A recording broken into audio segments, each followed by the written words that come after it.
Hi, everyone. Welcome to the Confident Hypnotherapist podcast. Today, I have one of Queensland's finest with us, Jaden Boon. Now, Jaden, thank you so much for joining us today. No worries at all. Thank you very much for asking me to jump on and have a chat with you. Now, I was just saying to you prior to hitting the record button that one of the reasons why I really wanted to have Jaden on was because of the fact that a lot of the posts that Jaden puts online for social media are just really inspiring from the context of someone who just does it. And for those people that don't know Jaden, don't know what I'm talking about here, there was a post even recently I saw of Jaden's where he ran into someone in a social setting and literally did work in a car park to help someone. Do you want to tell us a little bit about that actual instance that I'm referring to there? Is it Yeah, starting? absolutely. So I was on the Gold Coast. So we traveled down to the Gold Coast for the day, and we always go to these markets, the Carrara markets. And as I do, I always wear my shirt. I'm not wearing it today, but I normally wear a shirt that says hypnotist. It's got it on the sleeves, it's got it on the front, and it's got it on the back so that So they people can really see that. can't miss it, can they? That's right. People can see it from every angle, right? So yeah, I was in the bookstore, and I've never really been a big fan of books or reading, to be honest. I don't find it's a very effective way for me to learn. I'm one of those people who reads a page and go, what did I just read? But Yeah. anyway, this bookstore caught my interest, and they have a lot of old books, and I was just walking around having a look, and I actually stumbled across the Tony Robbins book, which I did purchase. And as I was, about to pay the money and walk out, there was a kid standing there, and they go, "Oh, you a hypnotist?" And I said, "Yeah." And they go, "Oh, okay." And then they started asking the questions as people normally do. And then this kid just looks at me and he goes, "Have you ever worked with someone with a stutter?" And the stutter came out straight away. And I said, "Look, in all honesty, I never have, but I've seen plenty of other people do it. And like I said, what's the worst that can happen? It's either going to work or nothing's going to happen at all." So I said to him, I said, "Let's get out of this busy bookstore and let's go to the busy car park instead." So yeah, we literally went to the car park just outside the bookstore, and I did my little pre-talk with him, and then just did an instant induction with him then and there. And yeah, the videos are on YouTube, and as you can see, he was absolutely an amazing subject. And yeah, we did a lot of good things together. We spent probably 45 minutes standing in the hot sun, and by the end of it, he was still stuttering. I'll be honest, he was still stuttering. But he messaged me the next morning and he said, "Mate, I don't know what you've did, but I'm 10 times better than I was." So Yeah. even though we didn't necessarily get the result that day in that moment, the next day he was Yeah, 10 there was an times better than he improvement. was. Exactly. And, I'll make sure I put links to those videos alongside this podcast for people that want to go and check that out. But I think there's some really valuable takeaways from that already for us. Just a sense of the fact that you're happy to do a hypnotic experience literally in a car park. Now, I don't know about you, but I reckon if I was to ask 20 hypnosis students or hypnotherapists if they were happy to do that, I'd lay a bet that about 50% of them at least would say, no, I won't do that, for reasons of it's in a car park, that they haven't worked on that particular issue before. But I love the fact that you have just this whole attitude of let's just get in and do it. And, I think that's absolutely brilliant. Have you always been like that? Where did that come from for you? I think mostly it's come from all the courses that I've done, the growth and the just wanting to get out there. One of my trainers was actually Justin Trans, and one of his favorite sayings is dare to fail, dare to fail. And that's stuck with me. And sometimes you just have to dare to fail. If nothing happens, then nothing happens, but at least you've had a go, you've put yourself out there. And because the guys at the bookstore, they didn't believe it whatsoever, that they just thought it was all a gimmick. And when they saw this dude drop instantly, they couldn't believe it. But in answer to that question, it definitely hasn't always been there. No, I guess I've always been the class clown, and I always wanted that attention. But when it came to me, I guess, getting up and like speaking to the class or presenting my poster when I was in school, that was something that would make me very, very uncomfortable, even like public speaking. Mhm. So it's through this self-development journey, it's through all these courses that have really pushed me to do that, because to get yourself out there, you need to go outside your comfort zone, right? It's the only way to grow. You have to get outside your comfort zone. And yeah, I really wanted to help this kid. And like I said, the satisfaction of really being able to help someone, it feels amazing. Mm. It's very much a hero, nothing ventured, nothing gained kind of attitude that goes with that. Yeah, absolutely. Because there was another time as well. I literally hypnotized someone on a bushwalk. We were going on a hike, and we ended up going the wrong direction. We were 7 Ks the wrong direction.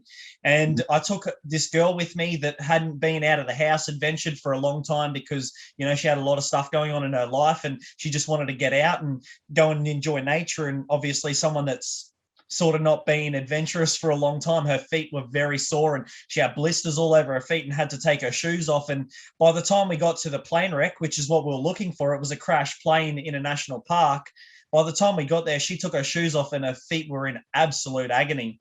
And everyone was looking at her once again going, man, what's this girl doing? We need to go. We've already 7 Ks in the wrong direction. And yeah, same thing again. I didn't even do any pre-talk or anything, but she knew what I did. She knew I was a hypnotist. And I said, are we doing this? And she said, doing what? And I said, are we doing this? And she said, doing what? And I said, give me your hand. And I'm like, sleep. And then that was it. I just dropped her literally on the forest floor. Not literally drop her on the forest floor, but she was sitting on the ground. I dropped her into a good trance, and I gave her some amazing suggestions. And literally within 3 seconds of me going 1, 2, 3, wide awake, she sprung straight to her feet, and she walked to the car the rest of the way, 7 Ks back to the car with no shoes on. And everyone just looked at me like, what the hell just happened? And I said, that's hypnosis. Exactly. I'm surprised when she said doing what, you didn't respond with that's right. So I guess it was the heat of the moment, and I felt the pressure because she was with me of the other 10 people that were there just looking at her going, are we just going to leave her here, or what's going to happen in this situation? But yeah, it got us out of the situation and she got back to the car fine. Let's go back in time a bit. How did you come to discover hypnosis? What was it that led you to it in the first place? Yeah, so my first encounter with hypnosis was I went and saw a stage show. Okay, and like most people, I walked out of there and I was like, no way. It can't be real. It can't be. It's all set up. Those people are put there. How can one person say sleep and all those people just go down like that? I didn't believe it. But in saying that, and I say it to people, it's like, why would you buy tickets to a show that you don't believe is real? But that's another rabbit hole. But yeah, and I went to that show, I walked out a skeptic, and I went to another show and I saw a show, and again, I still didn't believe it. There was a part of me that's just like, no way. I just couldn't wrap my head around it because I, had no understanding of it at that point. Then I went and saw a third show, and my partner at the time, she volunteered to go up. And I said, are you going to go up? And she goes, yeah. I said, okay. And she stayed on stage for the entire show. And then after it, I couldn't believe it, because now, it's someone that you trust. You're not going to say they weren't just going along with it, or, it just, yeah. And in that moment, after we walked out of that show, I just looked at her and I said, I'm going to learn this one day. And I did absolutely nothing for probably 10 years, maybe a little bit longer. And it wasn't until I was at a point where, I was very miserable in my job. I was very depressed. I was a smoker. And, I was getting to a point where things had to change. My whole life just became revolved around cigarettes. I wasn't sleeping. I wasn't eating. I was using cigarettes to cope with anxiety and everything else like most people. And yeah, I was at my job one day and I sort of stopped smoking out on Facebook, and I was like, now that I know that it's real, I might as well give it a go. I'll give it a try, right? Like a lot of our clients say, we'll give it a go. Give it a try, yeah, exactly. Yeah, so, I paid the money, and I think it was about 3 to 4 weeks before I even could go to the session. And, I went along, and like most people, I walked out of there going, I heard everything. I heard all the traffic. I heard all the cars. I was just sitting there with my eyes closed, listening to him talk. But funnily enough, I didn't want to smoke anymore. It's And I was weird how like, that happens, isn't it? absolutely. And I was like, how can it be that easy? Like, I loved cigarettes. I did, like a lot of people say, I enjoyed smoking at the time. It gave me a lot of things that I didn't have, right? And yeah, it stopped me smoking. And then after that, I said, I need to learn this. I know it's real now. I know it's helped me. And if it can help me in that way, what else can it help with? And from then I just became obsessed with it. That was it. Like from that moment, I just started booking courses, doing research, studying it. And I've studied it every single day. I study it 7 days a week, and I have done for probably nearly the last 4 years. I can see even from your posting online, and we met at Hypnobiz, Australia, at the start of last year. And it was clearly obvious there that you were really passionate about this. So this was something that was more than a passing interest for you. This was something that was a calling for you as well. And it's interesting that, you have that stage hypnosis side and you have that hypnotherapist side as well. Stage hypnosis can get sometimes a bit of a bad rap within the community, which I find amazing, to say Yeah, the least. I've had it. I've had a lady message me. She found me on YouTube and then came and found me on Facebook and said to me, "How dare you use hypnosis in that way?" Blah blah blah. Yeah, I had a lot of people support me, but yeah, stage definitely boosts the hypnotherapy career. It definitely makes it more, realistic and more viable to people. It's, there's no denying it when they see their family and friends up there, that it's a real thing and that it can seriously help people. Not only that, I would encourage any person listening to this who is studying hypnosis or who lacks confidence to go out and do a stage hypnosis course, because you can't do that without being absolutely congruent on stage. You have to have confidence that this is going to happen. The intention has to be set, the belief has to be there, or else it's going to be an absolute shit show. So yeah, that's right. And look, let me be honest, that was my fear massively for a very long time, probably even walking out on stage for the first time. But there's still a part of you that knows that you're going to make it work. I really put the preparation in, and in a way, I think I got lucky, but I also missed out at the same time because, I've only done one show. Let me be honest. I've only done one show, and that's only due to COVID. I was supposed to walk out on stage a year and a half ago. And, that all got stopped due to COVID, but it gave me a lot more time to be prepared. It gave me more time to hypnotize people. It gave me more time to learn more skills and techniques and do more courses.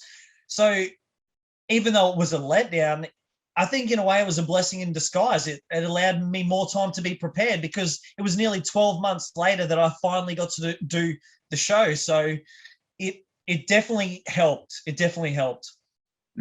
What kind of mindset do you've done one show there, and I know that you have an absolute passion for stage hypnosis. Absolutely. It's amazing. What kind of mindset, you're talking about that preparation, and I don't know if that preparation is a mindset. I don't know what that preparation consists of for you to have you in that position to be able to deliver during a show.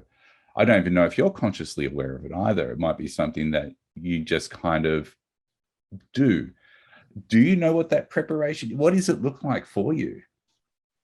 Well, see, for me before the show, I actually thought I was going to be so much more nervous because I remembered that feeling of being at school. I remember that feeling of getting up and talking in front of people. Even when I first started running workshops, the first workshop I ran, I sat down the whole time and I hid behind a stand, and I was a ball of nerves because it was new. But again, you have to push yourself to do it.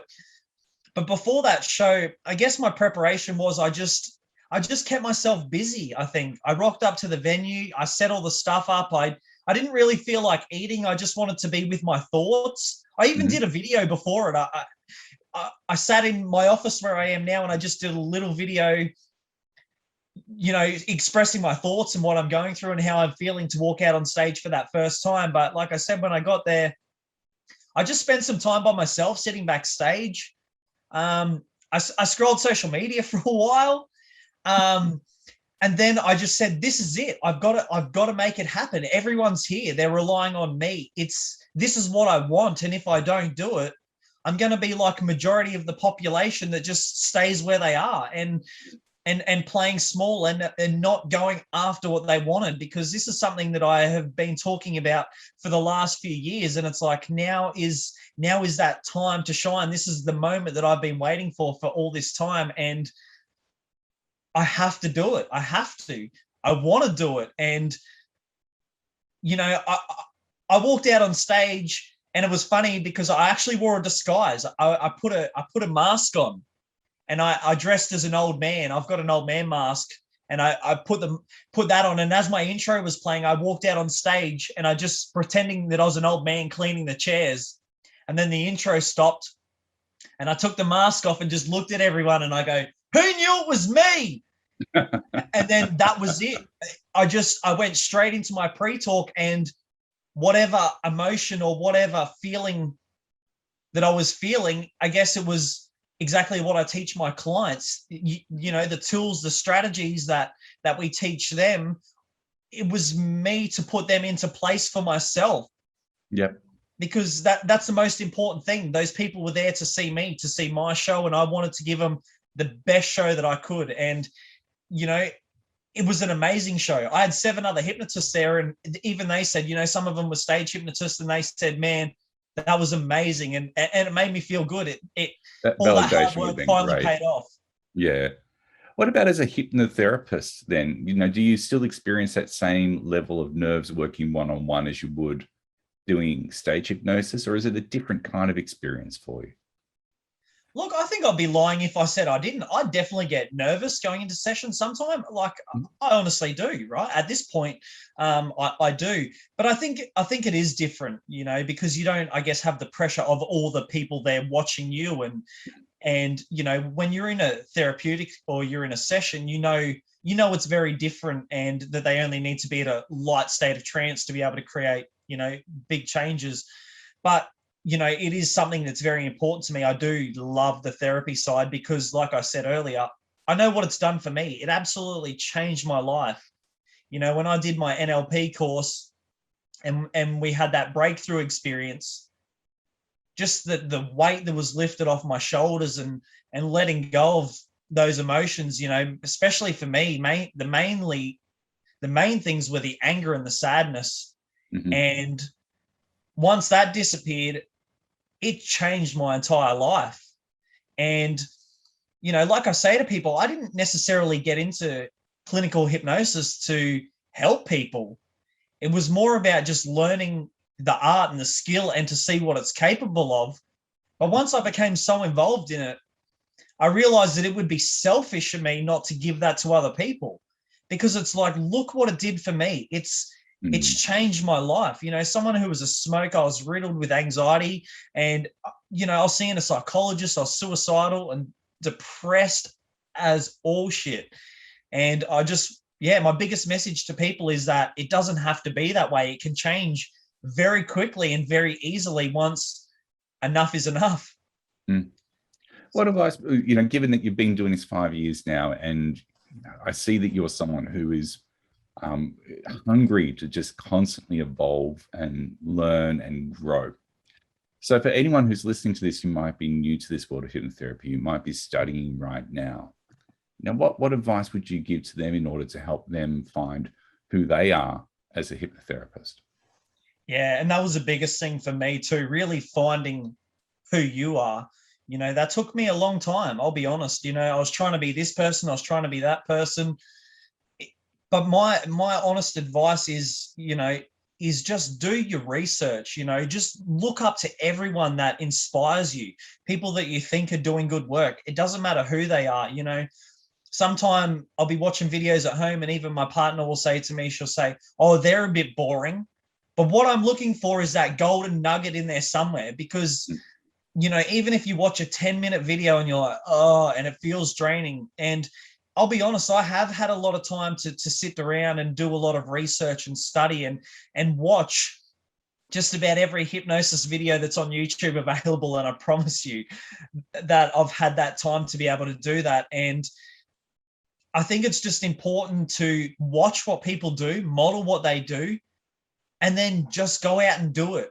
You know, when I first started doing, I guess, street hypnosis, walking up to people, you know, and you go, oh, this is what I'm going to do. And you're there shaking like a leaf and you wonder why something doesn't happen. But every time that you do that, it's making it better and better for the next time. So even if nothing happens the first time and you go, oh, that sucked, or that didn't go according to plan, it still helps that confidence overall, because the more you approach people and the more you talk to people, the more you do hypnosis, the easier it becomes. It's like with anything, you know, they say practice makes perfect. And, you know, you watch Carl Smith and so do I. And he says, when you practice, practice again. And when you finish practicing, practice again.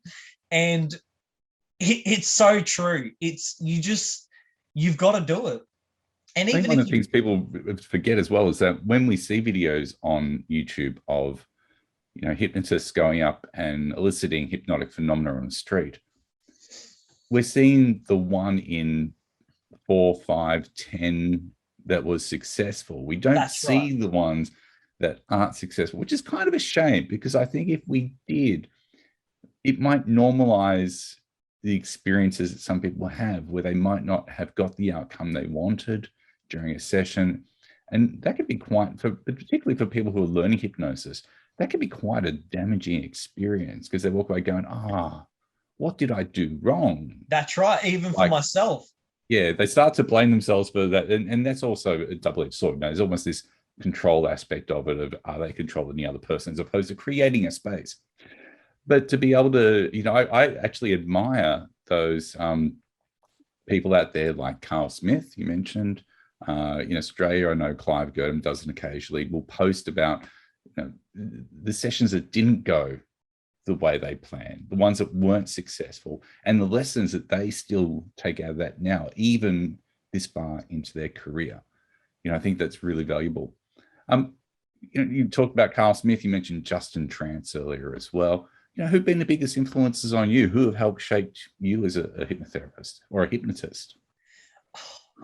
So many. Look, a massive inspiration for me, another young fella from over in the States, Zach Pinson's. Isn't he incredible? Legend. Yeah, for someone so young and just, again, you remind me, I was actually going to say that you're the Australia's answer to Zach, because he has that same level of just get in and do it, which I absolutely admire. I think it's brilliant. Yeah, definitely. You know, he's been a massive inspiration. He's got a lot of good videos out there, and he is one of those people that if he doesn't, you know, if necessarily something doesn't happen, he keeps the video rolling where he'll show you, okay, this is what I'm saying, this is what I'm doing.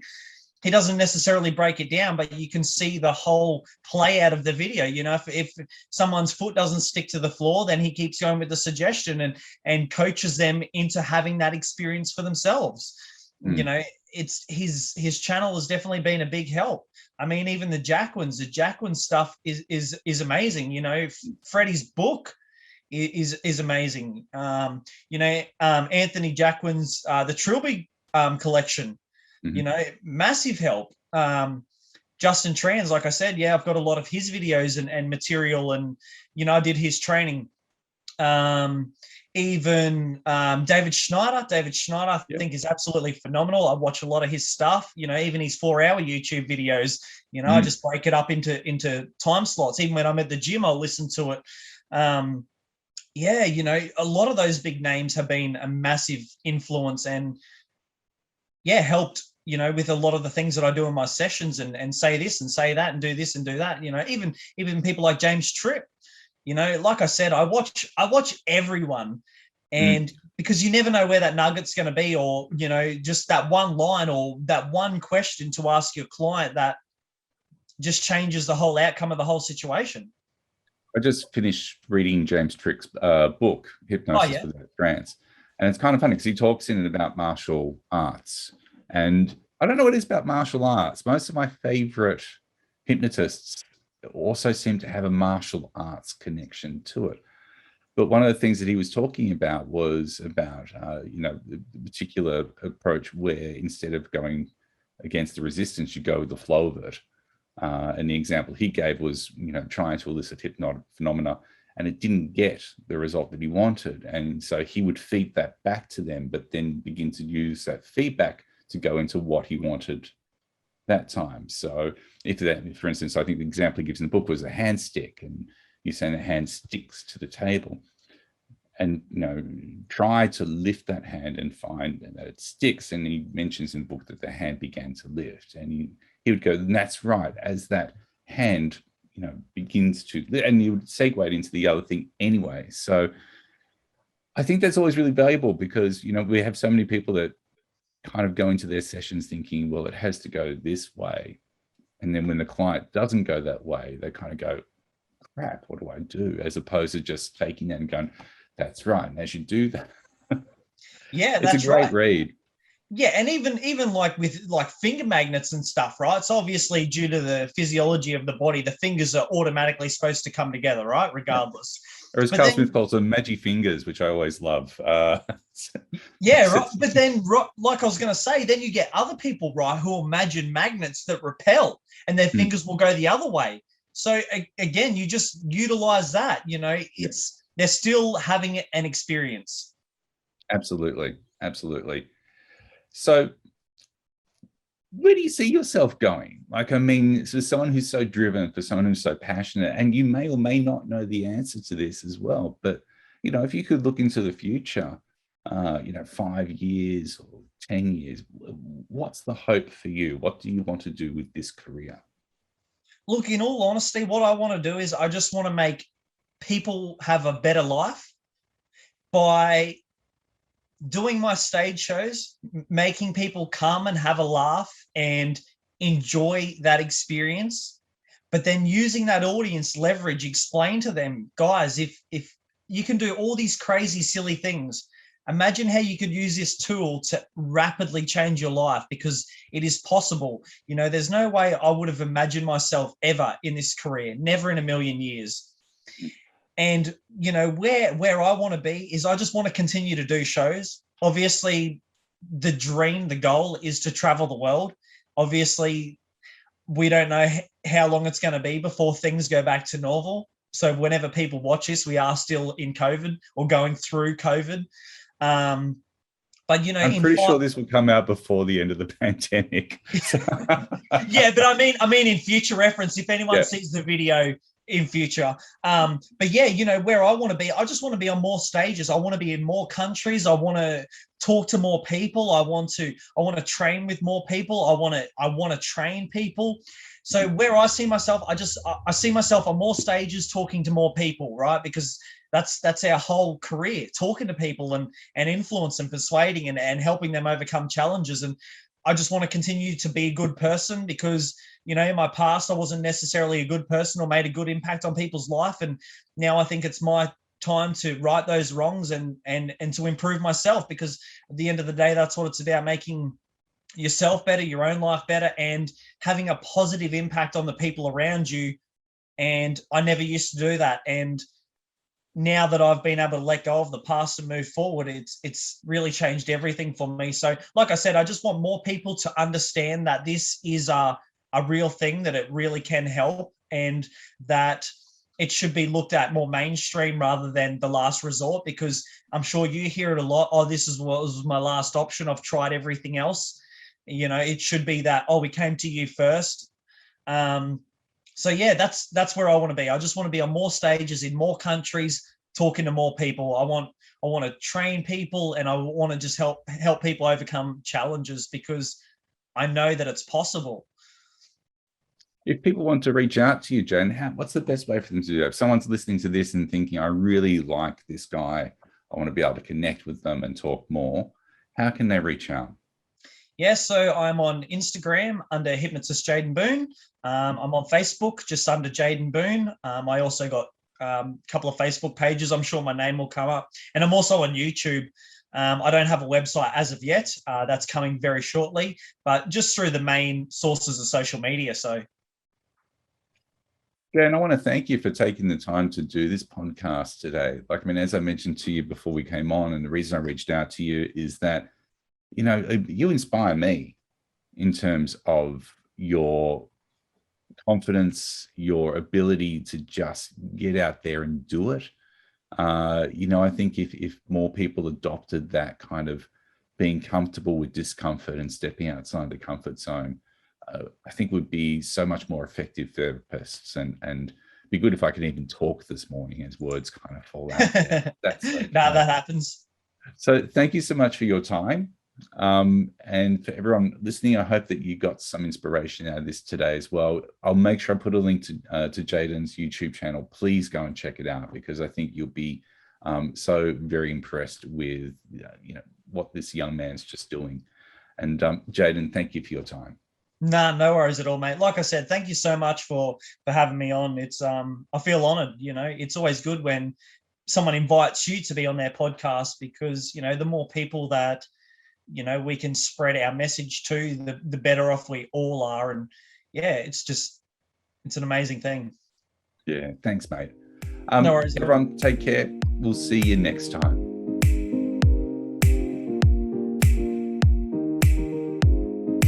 Hey, thanks again for watching the Confident Hypnotherapist podcast. If you're on Facebook, why not come and find us at the Hypnotherapist Networking Group? It's a group that was set up essentially to help continue to develop our skills and to build confidence as a hypnotist or hypnotherapist. So if you're on Facebook, search Hypnotherapist Network Group. Come and join us. Look forward to seeing you there. Take care.